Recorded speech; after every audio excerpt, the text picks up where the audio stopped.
කීමක්නේ මහජනතාව විදිහට ඔබ දැනුවත් විය යුතු දේ පිළිබඳව දැනුම ඔබට අරගෙන එන එක. ඉතින් ඒ ජාතික වගකීමත් එක්ක අපි හිතුවා අද දවසේ පසුගිය කාලයේ සිදු වුණ මේ මෑත සිදුවීම් එක්ක මේ අපරාධවල වින්දිතයා සම්බන්ධයෙන් එහෙම නැත්නම් මේ වින්දිතයා කියන්නේ මොකක්ද? වින්දිතභාවය කියන්නේ මොකක්ද? මේ මගින් මේ වින්දිතයා කොහොමද පීඩාවට පත් වෙන කරුණු කාරණා මොනවාද? මේ සම්බන්ධව ඇයි මහජනතාව විදිහට ඔබ දැනුවත් විය යුත්තේ?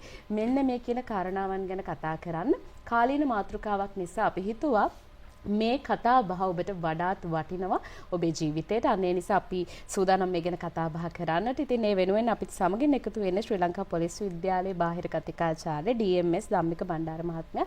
අයිබෝන් ඔබතුමාට සුබ උදෑසනක්. අයිබෝන් සුබ උදෑසනක්. හොඳයි. ධම්මික මහත්මයා මේ මුලින්ම අපි බොහෝ දෙනෙක් වින්දිතයා ගැන අපේ දැනුවත්භාවය අපි ලබා දෙන්නට ඕන නිසාම අපි මුලින්ම අපේ කතාවට ප්‍රවිෂ්ඨ වෙමු.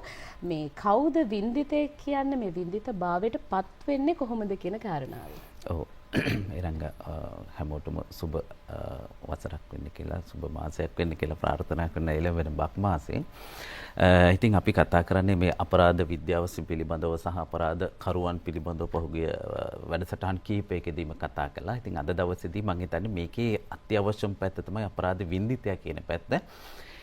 මේ පැතිකඩ තමයි ඇත්තටම මේකේ කතා කරන්න ඕන අත්‍යවශ්‍ය කරන කාරණාව. ඒකට හේතුව තමයි අපරාධයකින් නැත්නම් වින්දිතභාවයට පත්වනවා කියලා කියන්නේ අපරාධයකින් පීඩාවට පත්වන නැත්නම් හානියට පත්වන නැත්නම් පසුබෑමට පත්වන හිංසනීයට කරදරයට පත්වන පාර්ශ්වයට අපි හිංසිතයා නැත්නම් වින්දිතයා කියලා කියනවා. අද වෙනකොට රංගමේ හිංසන වේදය නැත්නම් වින්දිතයා කියන එක හිංසන නැත්නම් වේදියා දක්වාට මේක විෂයපතයක් විදිහට වර්ධනය වෙලා තියෙනවා. මේකෙදී අපි වින්දිතයා කියන කොටස නැත්නම් වින්දිතයා කියන මාතෘකාව ඇතුලේ අපි අධ්‍යයන ශාස්ත්‍රයන් වලදී මේ කාරණා කිහිපයක් යටතේ අපි ඒවා පරිශනාත්මකව අධ්‍යයනය කරනවා. දැන් පහුගිය දවස්වල සිදුවීම් එක තමයි මේක අපිට ගලපලා ගන්න පුළුවන්කම තියෙන්නේ. එතකොට ප්‍රධාන වශයෙන්ම අපි ගන්නවා මේ කායික අපරාධ වින්දිතභාවය සහ මානසික අපරාධ වින්දිතභාවය සහ කායික සහ මානසික කියන වින්දිතභාවයන් දෙපාර්ශ්වෙම පත්වන පුජ්‍යලයක්. එතකොට දැන් අපි පහුගිය දවස්වල දැක්කා කෙනෙක් කායික මේ වශයෙන් අපරාධකරුවෙක් බවට පත්වෙන වින්දිතභාවයට පත් වෙන්න පුළුවන්. ඒ කියන්නේ කායික මේ වශයෙන් වින්දිතභාවයට පත්වන අවස්ථාවන් තියෙනවා. එතකොට මේකෙදි සිද්ධ වෙන්නේ කායිකව පීඩාවට ලක් වෙච්ච කෙනෙක්. දැන් උදාහරණයක් අපිට මේකේ ගන්න පුළුවන් අනුරාධපුර වෛද්‍යවරිය දූෂණය කිරීමේ සිදුවීමේදී ඇය කායිකව වින්දිතභාවයට පත් වුණා. ඊළඟට දැන් ඇය කායිකව වින්දිතභාවයට පත්වීමත් සමගම ඊළඟට එන්නේ මානසික වින්දිතභාවයට පත් වෙනවා.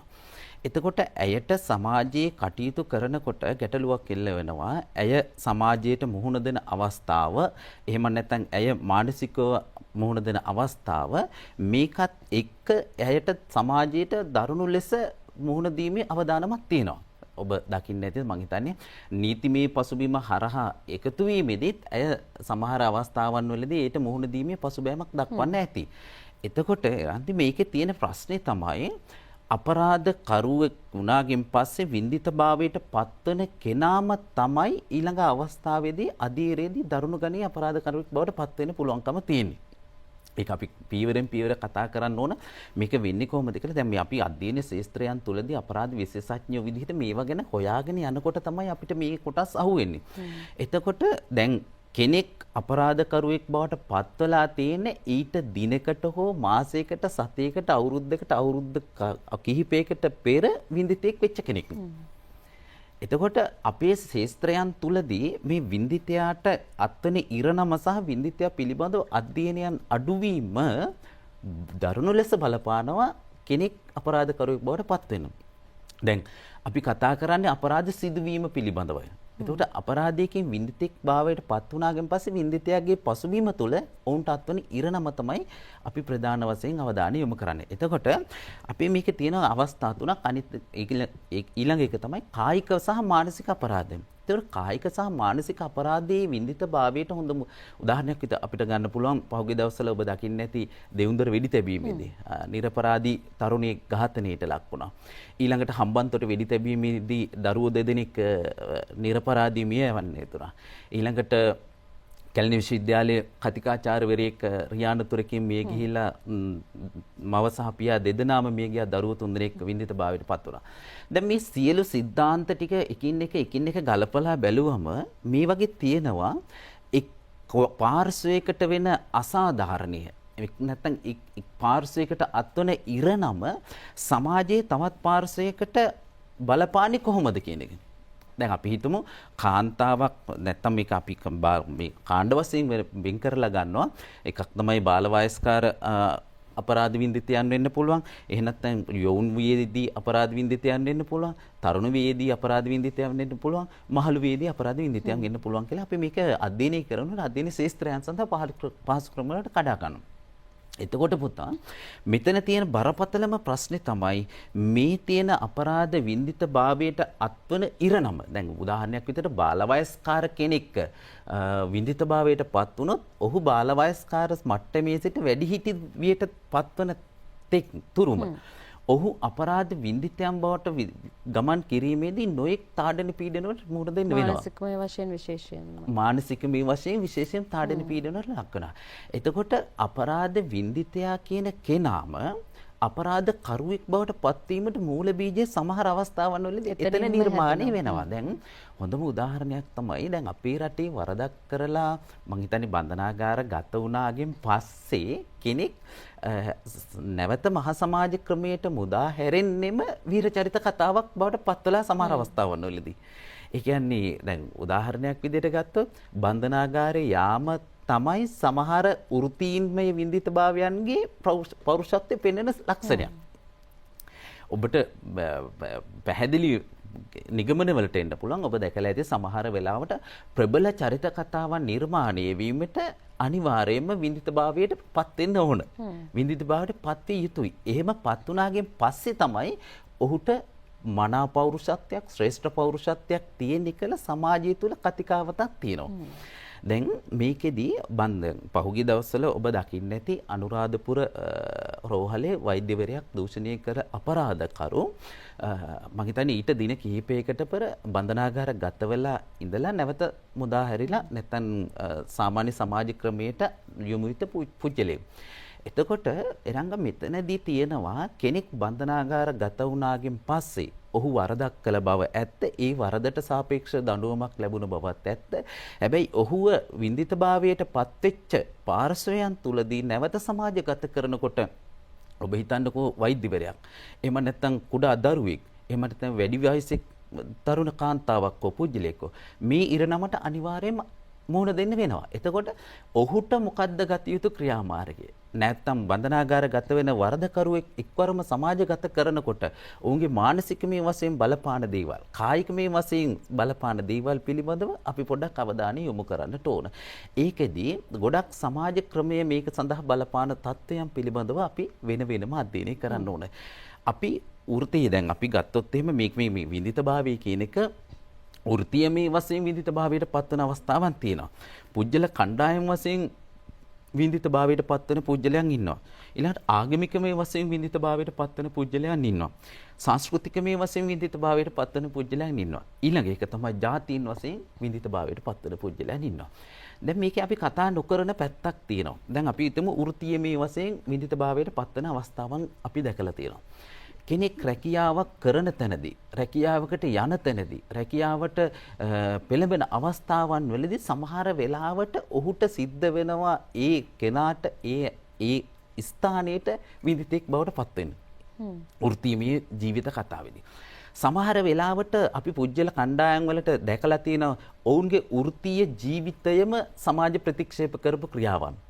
සමාජයේ ඉවත් කරපු ක්‍රියාවන්. උදාහරණයක් විදිහට ගත්තොත් එම මත්ද්‍රව්‍ය වෙළඳාම් වගේ දේවල්, සාහසික කණ්ඩායම්, අපරාධ කණ්ඩායම්, ඒගොල්ලෝගේ වෘත්තීයමය වශයෙන් තියෙන්නම ඒ වගේ සාහසික ක්‍රියාවන් බවට පත් කරනවා. ඒතකොට කෙනෙක්ට නිවැරදි වෙන්න අවශ්‍යතාවය තියෙනවා.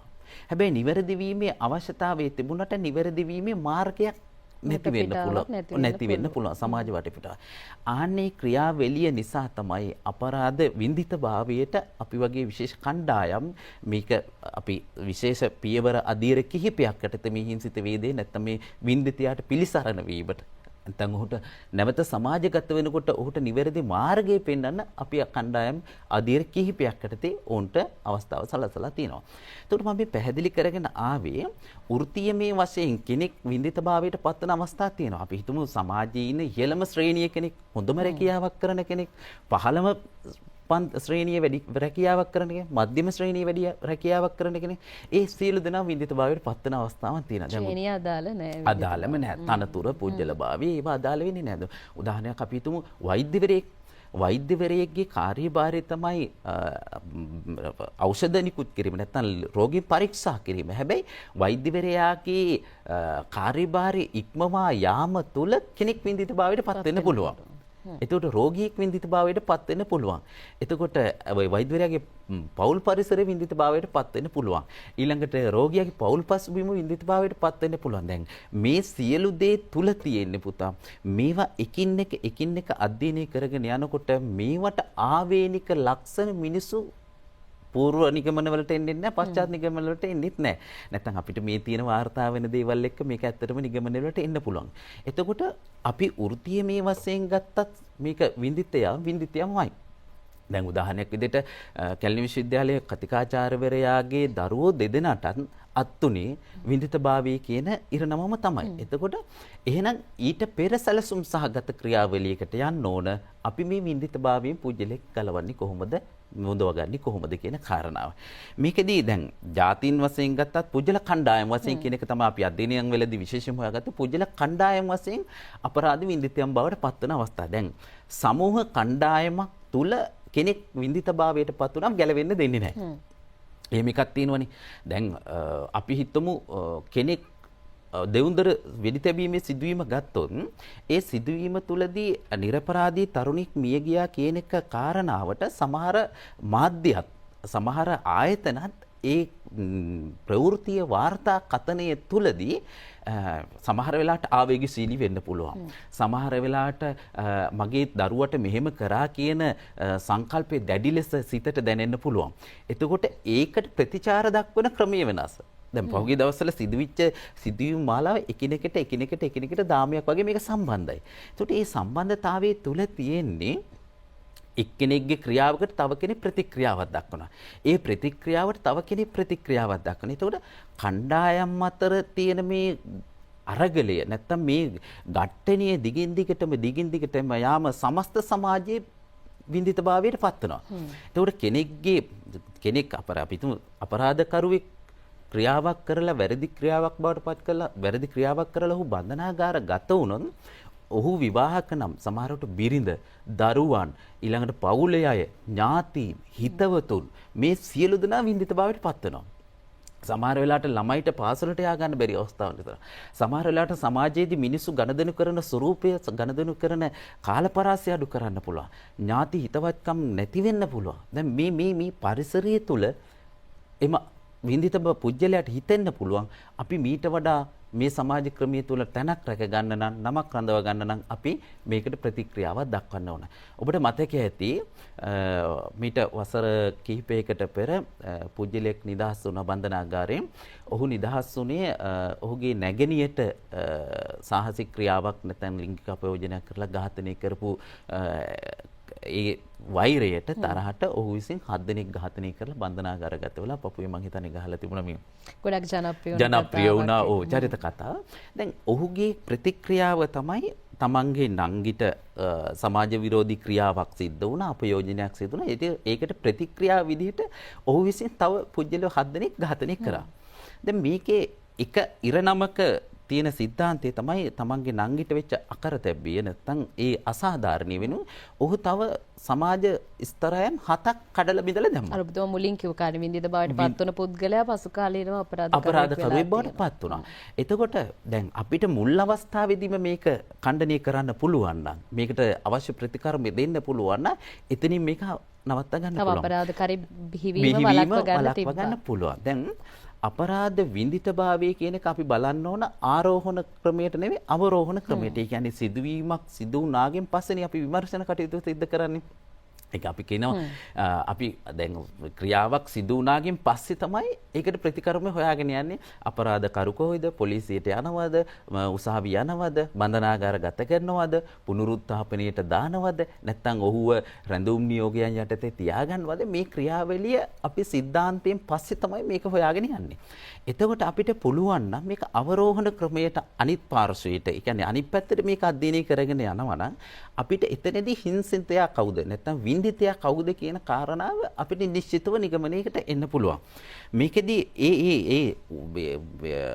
වින්දිතයා හරියටම හඳුනාගෙන වින්දිතයාට සමාජයෙන් එල්ල වෙන, මාධ්‍යයෙන් එල්ල වෙන ගැරහුම සමහර වෙලාවට ඔහුට අත්වන සමාජ තත්ත්වය පිළිබඳව අපි සැලකිලිමත් වීම අත්‍යවශ්‍ය කරලා තියෙනවා.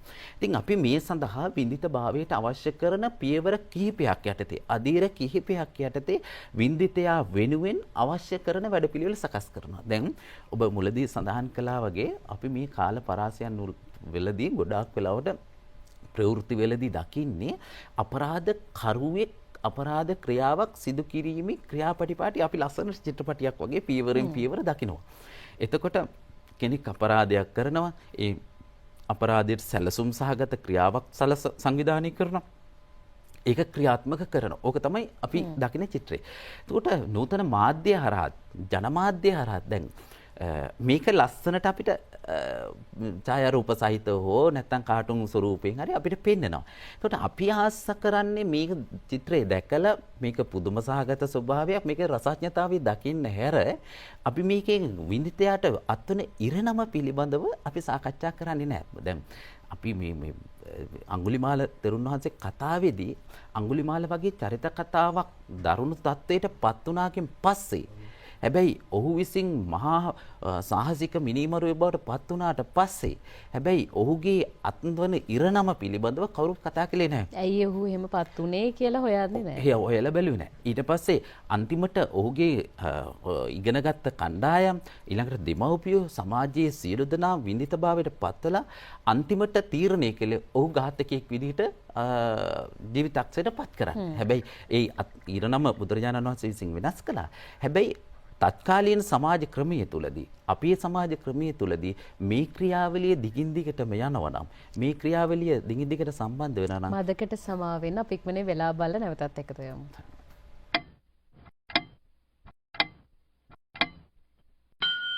ඔබේ අවශ්‍යතාවයට උපරිමය කමර්ෂල් ක්‍රෙඩිට් රන්ලය. හොඳයි, අපි වින්දිතය අපරාධකරුවෙක් බවට පත්වීම ගැන කතා කර ඔව්. දැන් මේ ක්‍රියාවලිය දිගින් දිගටම සමාජය තුළ ගමන් කරනවා නම් ඇත්තටම රජයට ආර්ථිකමය වශයෙන් ප්‍රශ්නයක් එනවා. සමාජීයමය වශයෙන් ප්‍රශ්නයක් එනවා. ඊළඟට රටේ සංවර්ධනයට මේක ප්‍රශ්නයක් එනවා. එතකොට දැන් මෙතනදී රංග අපි බලන්න ඕන, දැන් කාන්තාවක් අපයෝජනයට ලක්වීම කියලා සරලව හිතන්නකෝ. කාන්තාවක් අපයෝජනයට ලක් වුණා. ඇය සමහරට විවාහක වෙන්න පුළුවන්. ඇයට සමහරට දරුවෝ ඉන්න පුළුවන්. සමහර වෙලාවට එහෙමත් නැත්නම් ඒකටම සාපේක්ෂව ගන්නකො මහත්ය මොනවා හරි අපරාධ ක්‍රියාවක් වැරදි වැඩක් කළා බන්ධනාගාර ගත වුණා. දැන් ඔහු විවාහ වෙලා බිරිඳක් ඉන්නවා, දරුවෝ ඉන්නවා. එතකොට දරුවෝ ජීවත් කරවන්න විදිහක් නැහැ. රැකියාවකට යන්න විදිහක් නැහැ. මහත්ය බන්ධනාගාර ගත වුණා කියනකොටම සමාජයේ අනිත් පාර්ශ්ව වැරදි දෘෂ්ටි කෝණයෙන් එහෙම කාන්තාව දිහා බලන්නේ. ඇයගේ අයුතු ප්‍රයෝජන ගන්න බලනවා. එතකොට ඇයට සිද්ධ වෙනවා තමන්ගේ ජීවිත කතාව කොහොම හෝ නඩත්තු කරගෙන යන්න. එහෙනම් ඇයට සමහර වෙලාවට නීති විරෝධී වැරදි ක්‍රියාවන් වල නියැලෙන්න වෙනවා. මුදල් උපයා ගන්න අවශ්‍ය වෙනවා. දරුවන්ගේ ජීවිත කතාව ලස්සන කරන්න වෙනවා. එතකොට ඇයට බිරිඳක් විදිහට සමාජයේ මොන වගේ තරාතිරමක්ද අත්වෙන්නේ කියන එක පිළිබඳව සැලකිලිමත් භාවයට පත් වෙන්නේ නැහැ. අපි වරදකරුවෙක් කලලා දඬුවමක් දෙන්න පුළුවන්. හැබැයි ඔහුට දඬුවම දීම තුලදී වින්දිතයා බවට පත් වෙන ඔහුගේ පාර්ශ්වයේ නැත්නම් ඔහුගේ දරුවන් එහෙනම් නැත්නම් ඔහුගේ බිරිඳට අත්වුනේ ඉරණම පිළිබඳව අපි කවුරුත් කතා කරන්නේ නැහැ. ඒක තුලදී සමාජ අසාධාරණයට ලක්වීම සමහර මම දකින විදිහට අපිට මේ අධ්‍යයන ශාස්ත්‍රයන් වලදී දැක්කේ අපි වරදක් නිවැරදි කරන්න යාම තුල එක වරදකරුවෙක් නිවැරදි කරන්න කියලා අපි බන්ධනාගාර ගත කිරීම තුළ තව පාර්ශ්ව කිහිපයක් යම් යම් වරදවල් ක්‍රියාවන් වලට මූලාරම්භය එතනදී සකස් කරලා ඉවරයි මා සමග. මහා සමාජ ක්‍රමයේ විසින්. දැන් ඒකෙදි හොඳම උදාහරණයක් තව එකක් අපි ගත්තොත් එමු ළමා හිංසනය සහ ළමා අපයෝජන. දැන් ළමා අපයෝජන ක්‍රියාවලියක් වාර්තා වුණ සැනින්ම ඔහු විඳිතේ භාවයටත් පත්වලා ඉවරයි. මොකද ඔහුට සමාජයේදී සමහර වෙලාවට මුහුණ දෙන්න වෙන ඔහු සමාජයේදී කටයුතු කරන සමාජ කණ්ඩායම් ඔහු හෝ ඇය දිහා නිතරම බලන්නේ අර සමාජයේ වැරදි දෘෂ්ටි කෝණයකින්. ඒ කියන්නේ ඔහුගෙන් හෝ ඇයගෙන් අයුතු ප්‍රයෝජනයක් ගත යුතුයි. අයුතු